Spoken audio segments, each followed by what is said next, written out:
We are leaving, goodbye.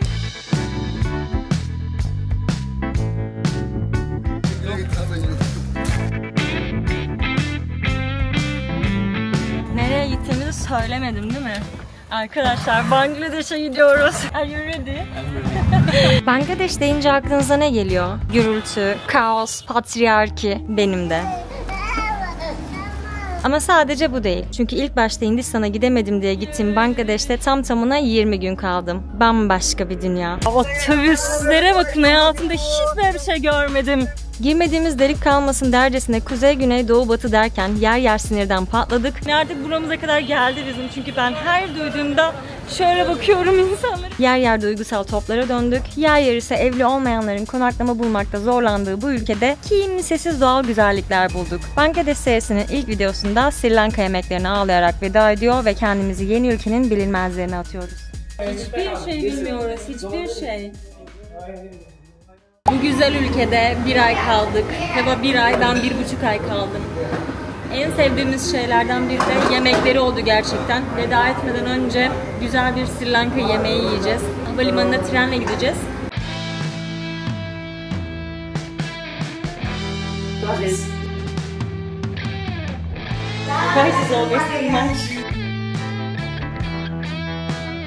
Şu ana kadar yediğimiz her şey çok lezzetliydi.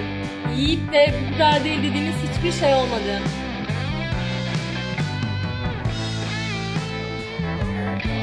Hadi.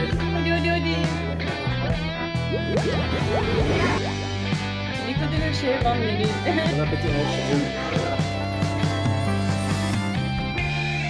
Bunlar da geldi. Sevdiğimiz her şeyi böyle gideceğiz. Sri Lanka, Colombo havalimanına geldik şimdi.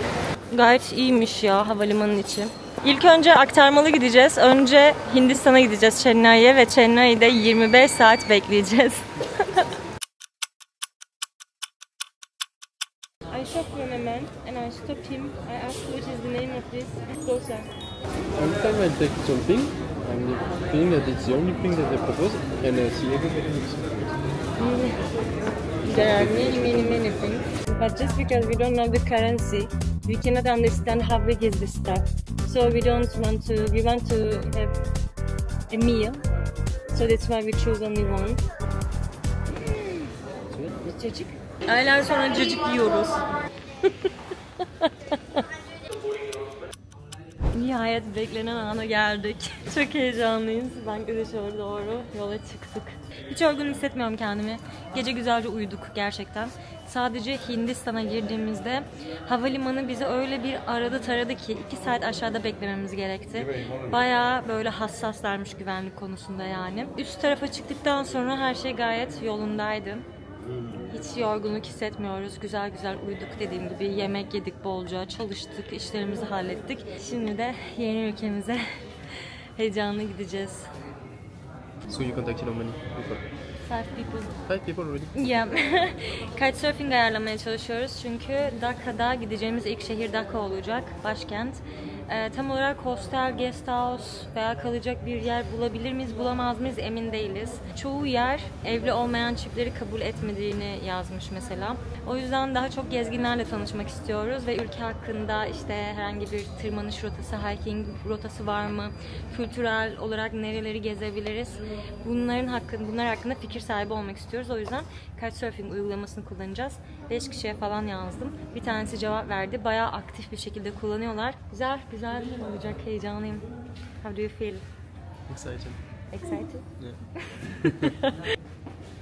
This will be our third country? Fourth?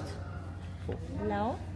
No. Do we count Laos? Laos, yes. Laos, Cambodia, Thailand, Cambodia, Thailand, Sri Lanka, and Bangladesh. And India.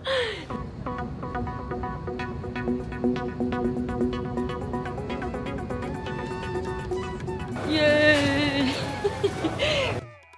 Bangladeş'e geldik. Çıktık şimdi. Uçaktan indik. Vize almadık. İnternetten okuduğumuza göre kapıda vize veriyorlar.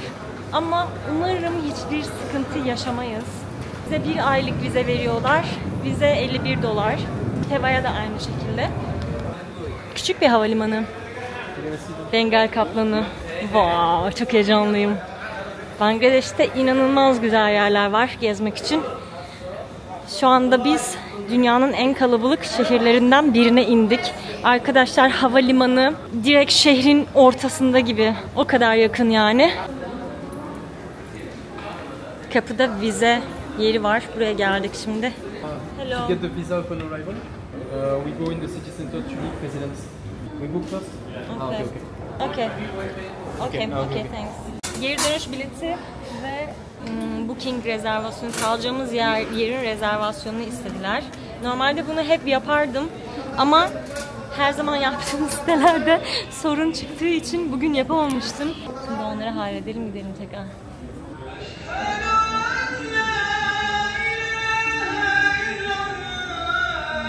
Vay arkadaş, 1 saat uğraştık. 1 saat şurada oturuyoruz. Yapmaya çalıştığım siteden yapamadım bir türlü. Sinirlerim bozuldu iyice. Ama sadece uçak bileti değil, otobüs bileti ile de çıkışınızı kanıtlayabiliyorsunuz. Buradan Bangladeş'ten Hindistan'a bir otobüs bileti aldım. Rezervasyonu yaptım internetten. Onu gösterdim. Hazırım, gerçekten 1 saat uğraştık ve şey böyle hani mesleğin ne diyorlar. Diyorum ki dijital marketing yapıyorum. İşte YouTube'u da artık söylemek zorunda kaldım. Defterimi açtım, gösterdim buradaki planlarımı. Hani dedim bakın Bangladeş'in yanında kalp var dedim. Ben bu ülkeye zararlı değilim. Şey diyorlar, hackersın yani. Bayağı böyle bir uğraştırdılar ama gerçekten yardımcı olmaya da çalıştılar yani. Hiçbir yerde bu şekilde işte tamam şöyle de yapın, böyle de yapın diye yardımcı olmazlar. Direkt reddederler ama Türkiye'yi seviyorlar. O yüzden kanları da ısındı. Sorun yok. Şimdi pasaport kontrolünden geçeceğiz. Bibicim, do you feel stressful? No? Vay arkadaş. Öğlen 3.30'da 4'te geldik.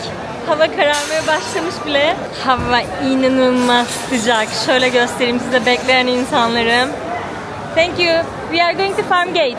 Farmgate? Farmgate, yes. My car is ready. We want to take bus. Thanks. Cevap vermiyor. Let's go aşkım. Yeni ülkedeyiz oley. No, we want to go to Railway station. We want to go This way. Inside. Okay. Yes. For Farmgate? Yeah. Okay, thanks.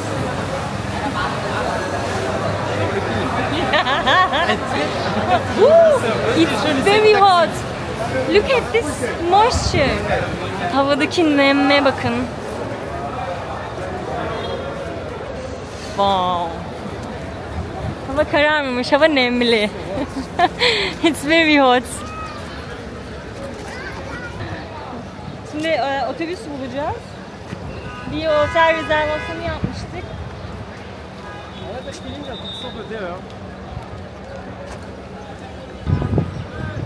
Yes, yeah. There's a bus station there, I think. Not station, but bus stand. Welcome aşkım. Hoş geldin. Thanks. Thank you.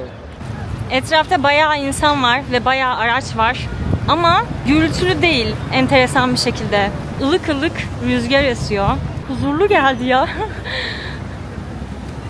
Bilemiyorum, Sri Lanka'dan sonra sanırım araçlardan çok ses çıkmaması, motor seslerini Sri Lanka'daki gibi hissetmemem, bu kadar insan yoğunluğuna rağmen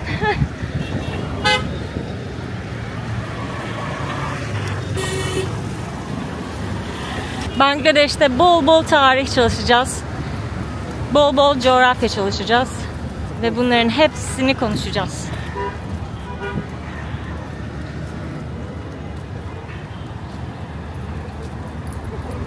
A few moments later. Huzurlu dediğimiz yer 2 dakika sürmedi. Bir taraftan itfaiye sesleri, araç sesleri gelmeye başladı. Wow, otobüslere bakın. Otobüslere. Yeah, aşkım, it's this direction. Yeah, this direction. We need to cross. Yeah.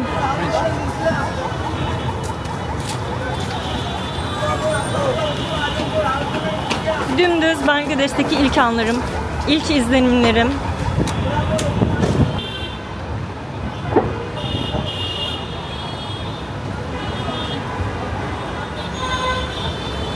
Wow.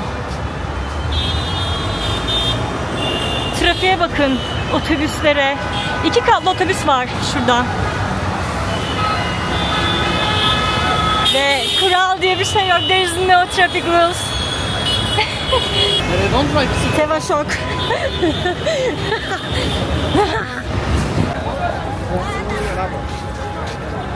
Yeah. Şimdi bu otobüslerden birini tutacağız. Hello. Thank you. Bunlar riksha. Bu riksha dedikleri şey arkadaşlar şu. Dediğim şey şu. Bisiklet aslında. Wow. Böyle araçlar var. What's the name of where we go? I forgot. Oğlum 1970 yılına mı ışınlandık aşkım? We are in 1970.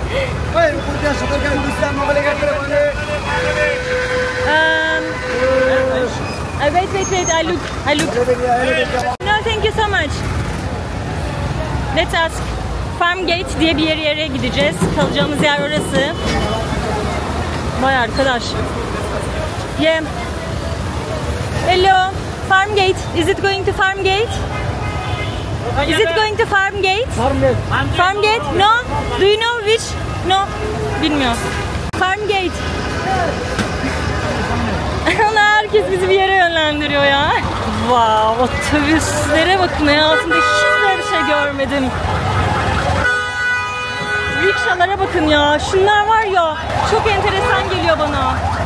Koşarak bisiklet sürüyorlar, insan taşıyorlar.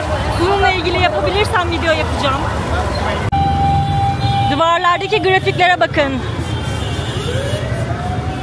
Hep savaşla alakalı. Bu ülkenin geçmişi de savaş dolu. Independence'lerini, özgürlüklerini kazanmaları bir hayli zor olmuş. O yüzden Bangladeş'te her yerde böyle grafitiler göreceğiz, böyle çizimler göreceğiz ve hepsini de size anlatıyor olacağım. Şimdi bize yardımcı oluyorlar burada polisler. Farmgate'e gideceğiz dedik. Burada durun, bekleyin dediler. Otobüs gelince durduracaklar. Vay arkadaş, ne sakin, huzurlu dedim, mutlu ilerliyordum. Bir anda trafik başladı ya. Wow.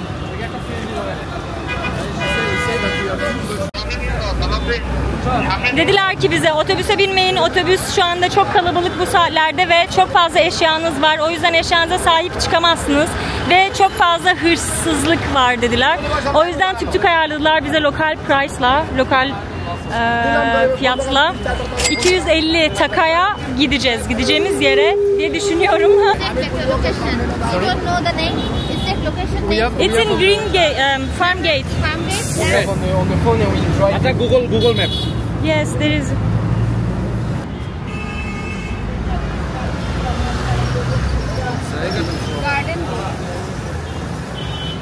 Güvenlik konusunu şöyle gösterebilirim size. Tuk tuk kafese benziyor. Wow, bu bir kafes ya. Bu tuk tuk değil abi.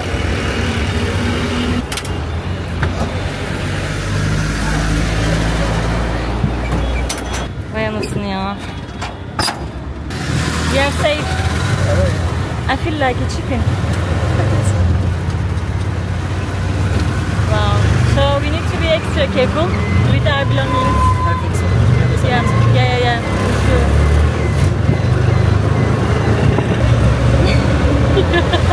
It's totally different vibe. Totally different, not like Colombo, it's a bit like this. But, Same but different actually. It's very different for me. Without the bag, etc. Yes, exactly. Me too. I want to get lost like the city. Arkadaşlar, şehirde değiliz bile şu anda. Biz havalimanının yanındayız. Şöyle bir akış ki burası yani. İster istemez bir akıntıya kapılıp gidiyorsunuz sanki. O yüzden şehri çok merak ediyoruz. Görelim bakalım, çok heyecanlıyım. Çok gerçekten pozitif hissediyorum kendimi. Şimdi sıkıştık trafikte. Bir şeyler satmaya gelenler var. İstemiyoruz diyoruz. Bir oraya gidiyor, bir sağımıza geliyor.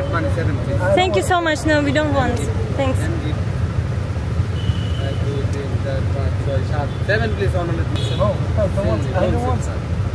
7 tanesi 100 taka diyor. Yücüden mi oynuyorlar ya? Kendimi kötü hissediyorum şu anda.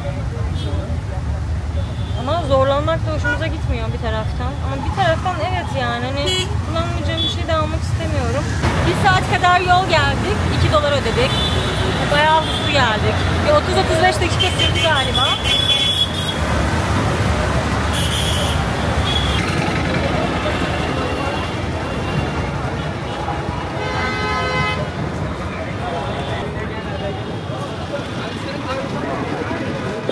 Yes? Bicycle.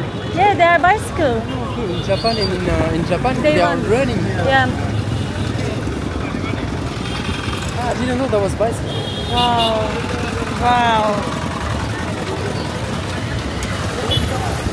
Yaşlı yaşlı insanlar rickshaw sürüyorlar.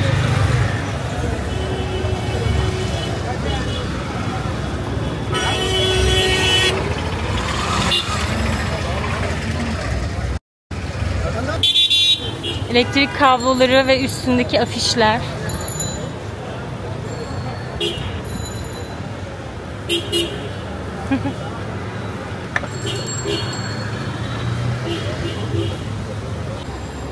Otelimizin girişi burası. Okay. Hotel Tulip Residence.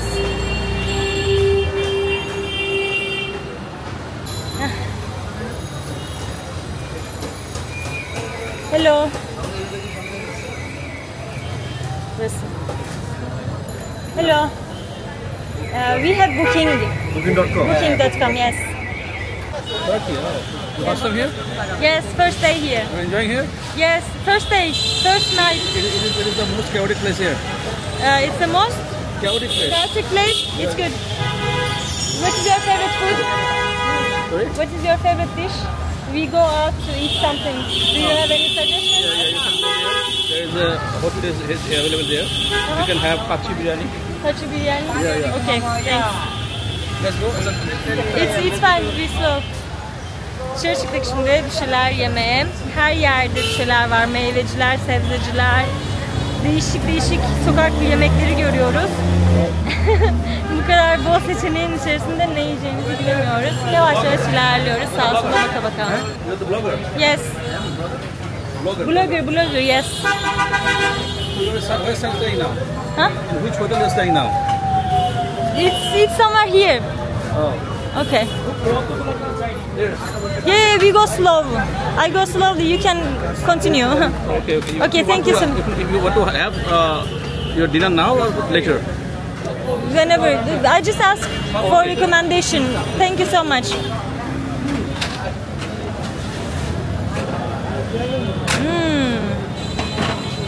Dal. Burada mercimek var. Biz uzun bir süredir vejetaryen'iz ve bu şekilde devam etmek istiyoruz. Sri Lanka'da hiç sorun yaşamamıştık. Çok kolay bir şekilde yemek bulabilmiştik kendimize. Et yemeden gayet karnımızı doyurabiliyorduk. Ama Bangladeş'te gördüğümüz kadarıyla sokaklarda her yerde et var, döner var, dürümler falan satıyorlar.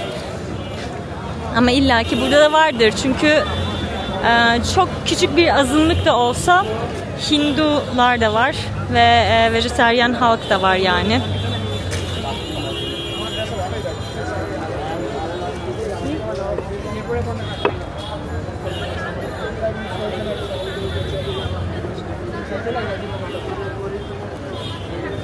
Benim çok hoşuma gidiyor böyle terlikler ya. İnanılmaz. For sure I'm gonna buy one.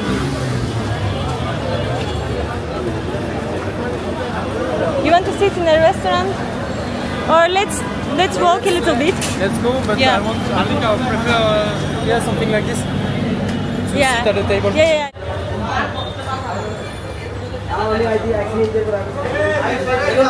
Hello.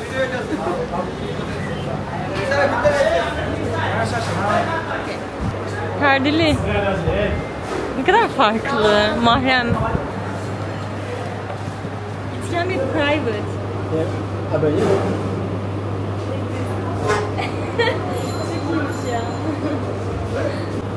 Thank you. Bunu anlamayız. This is English. Hiçbir şey bilmiyoruz, hiçbir şey. And do you have vegetarian? Vegetarian? No chicken. Vegetarian. No animal. Vegetable. Neler var? I have no idea. I want to see the food. I don't want to order like this. Is there vegetarian food? Vegetarian. Vegetarian. Chinese vegetable. Vegetable. Mixed vegetable mixed. Rice. Rice and vegetable. Okay, I want rice and vegetable mix. You? Yes. Okay, For two people, yes. Yes. And do you have samosa? Samosa or rolls? No samosa, nothing? Hayal kırıklığı oldu biraz. Daha böyle dışarıdan daha renkli bir yer gibi görünüyordu ama sebzeyle karışık pilav. Bakalım ama ya bu her yerde farklı olabiliyor. Sri Lanka'nın içinde bile her farklı şehirde bile farklı yapabiliyorlar. Thank you. Bize böyle pilav geldi. Haşlanmış değil, kızarmış pilav. Fried rice yani. Bir de meyve. Bu meyve neden böyle jöle gibi görünüyor? Meyve diyorum ya, sebze. Şey gibi, chop suey gibi. It looks like chop suey.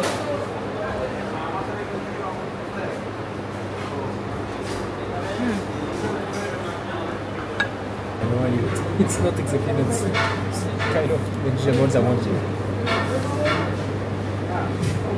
Arkadaşlar çok güzel. Ben tadını çok beğendim.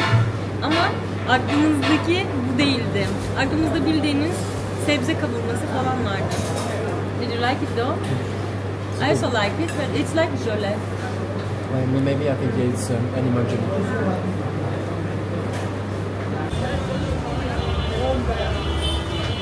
It's been a month that Aisha is looking for a lipstick, a specific color.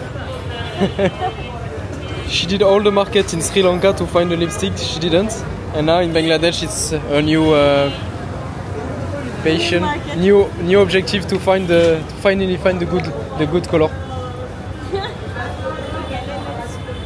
Let's go. Sokakta böyle küçük küçük şeyler satılıyor. Vegetarian? This vegetarian? Potato? Okay, we want next. Yeah. Okay. And this is also vegetable? This potato? And this garlic again? No? Spicy? Dal? Okay, let's try all of them aşkım. Yes. Just one? I want just one. Can we have one of each? One, and which one you want? This two? Two? Yes. Yes. Yes, two. Okay, two. Two. Okay. Hepsini deneyelim bakalım.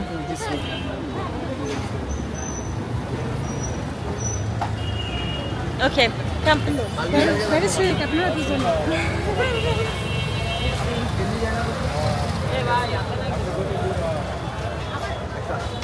Mine is empty.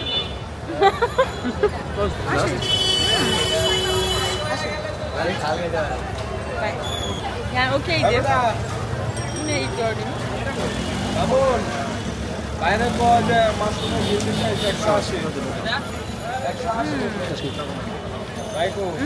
Bu güzelmiş. It's good. It's the mini version of the potato samosa. Yes. I wonder about the garlic. Şöyle bir sarımsak.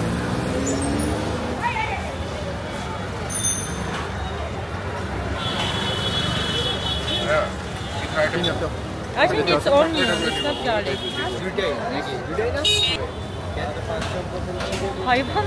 Hayvan çıkacak dediğimiz patlıyor. Bazılarının tatları aynı.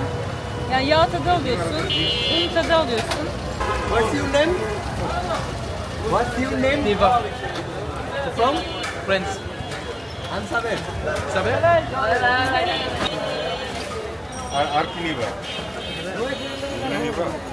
One mushroom, okay, enough. No two.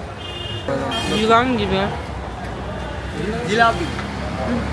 Looks like snakes. How much? Ya şu gülümsemeden kazıklama anlıyorum ya. 30 taka, 30. 30? 30. 30? 3.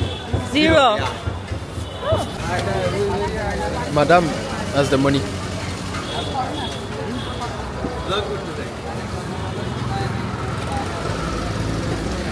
Günaydın. Şimdi sabah oldu. Erken kalkıp şehri uyanırken görmek istedim. Saat 7 ama şehir çoktan ayaklanmış bile. Demek ki böyle saat 5.30-6 gibi çıkmak gerekiyor gerçekten tam uyanışı görmek için.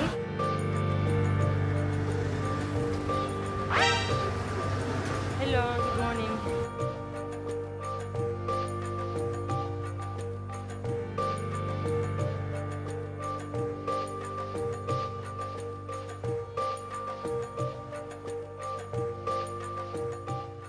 Bangladeş 1971 yılında Pakistan'dan çok kanlı bir şekilde, kanlı savaşlarla özgürlüğünü kazanmış bir ülke. Zaten Bangladeş'in bayrağı şu arkadaşlar. Bangladeş'in bayrağının anlamı ise şu yeşil rengi, doğanın rengi. Kırmızı renk ise bu zaferi kazanırken döktükleri kanları simgeliyor ve özgürlüğün, direnişin ve devrimin simgesi aslında. Ama duvardaki çizimler Bangladeş'in Pakistan'dan bağımsızlığını almasını değil, 2024 yılının şiddetli protestolarını anlatıyor. Öncelikle birinden bahsetmem gerek. Bağımsızlık Savaşı'nda çok önemli bir rol üstlenen babasının kurduğu partinin başına geçen Şeyh Hasina, üst üste 4 dönem başbakanlık yaptıktan sonra 2024 yılında 5. kez göreve başladığında hükümetteki yolsuzluk, memur alımlarındaki adaletsizlik, basın sansürü ve insan hakları ihlalleri artık toplumun, özellikle üniversite öğrencilerinin canını sıkmaya başlamıştı. Haziran 2024'te öğrencilerin başlattığı barışçıl protestolar devletin sert müdahaleleri sonrası büyüdü ve çok sayıda insanın yaralanmasına ve yüzlerce ölüme sebep oldu. Bu, öfkenin tüm ülkeye yayılmasının kıvılcımıydı. Spor salonları, kampüsler eylem merkezlerine döndü. Öğrenciler tüm kamuoyu dikkatini kendisine çekti ve Hasina istifa etmeli talebiyle kitlesel bir hareket başlattı. 2 ay sonra Dakka'da her şey doruktayken Şeyh Hasina kız kardeşiyle birlikte helikopterle hızlı bir kaçış planı uyguladı. Şu an hala Hindistan'da diplomatik koruma altında. İlerleyen bölümlerde bunun etkilerini zaten videonun içerisinde doğal olarak görüyor olacağız. O yüzden şimdi videoya kaldığımız yerden devam edelim. Çok fazla evsiz insan var. İnsanlar yerlerde yatıyorlar.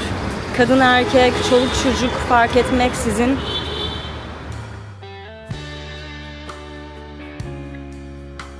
Çok fazla dilenci var.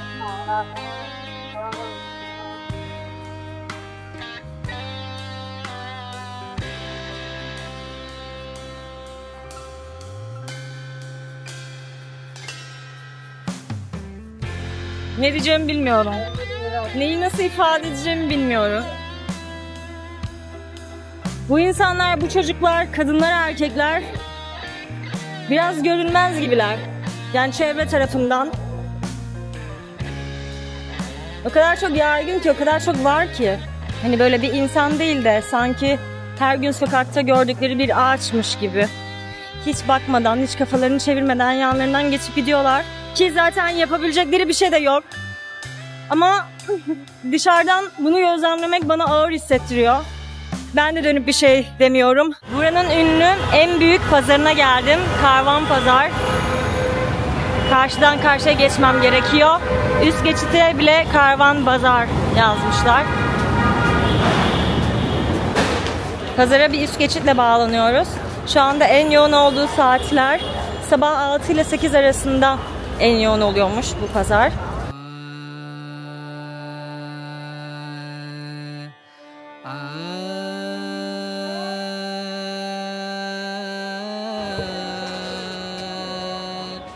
İnsanların bakışları. Gülümseyerek ilerliyorum.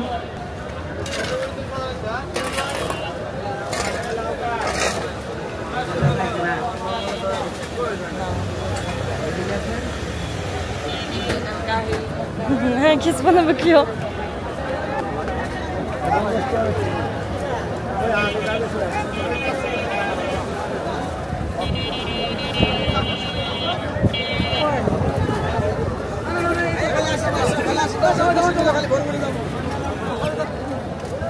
Vay arkadaş.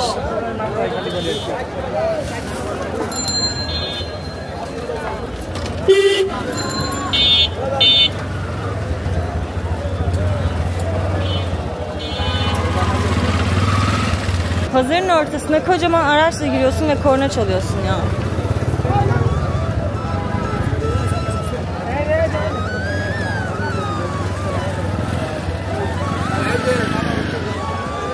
Eski dönem dizisinde gibi hissediyorum kendimi yürürken.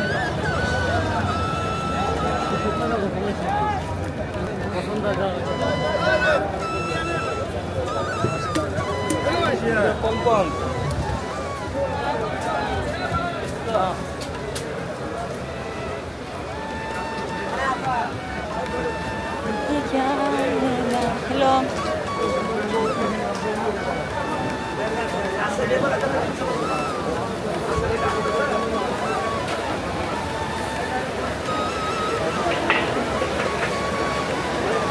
Harika kokuyor.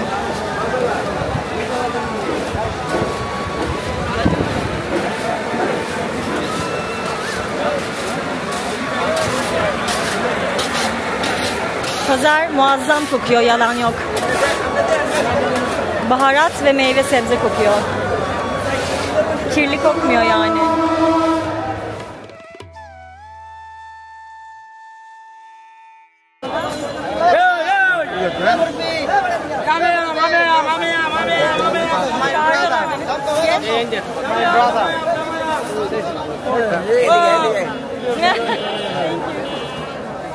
It's okay. Okay, thank you. Bye.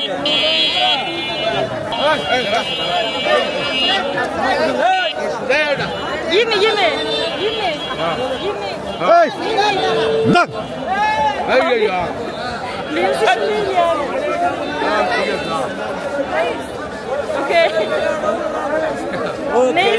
Okay. Neyse ki anlamış oldum ki kamerayla bir sorunları yok. O yüzden rahat rahat çekebiliyorum. Az önce çünkü birazcık zorlanıyordum. Ne yapacağımı bilmiyordum yani. Hoşlarına gitmiyor olabilir. Rahatsız da etmek istemiyorum. Ama demek ki çoğunun hoşuna gidiyor.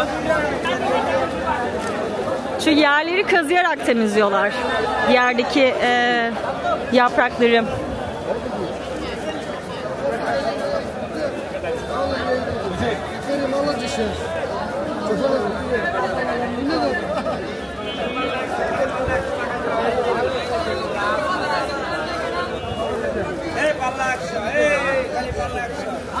Hey, Galibak Luxury.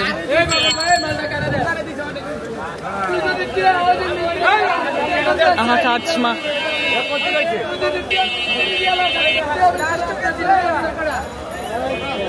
Neyse biz ilerleyelim.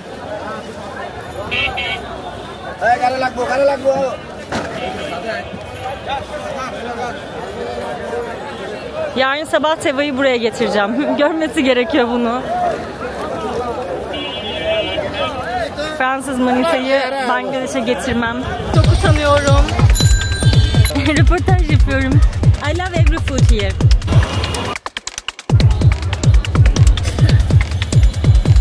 Ek, do, si, char, pat. Ve bir ülkeye gidince sadece rakamları öğreniyorum ve o kadar. Ama daha ikinci günümüz.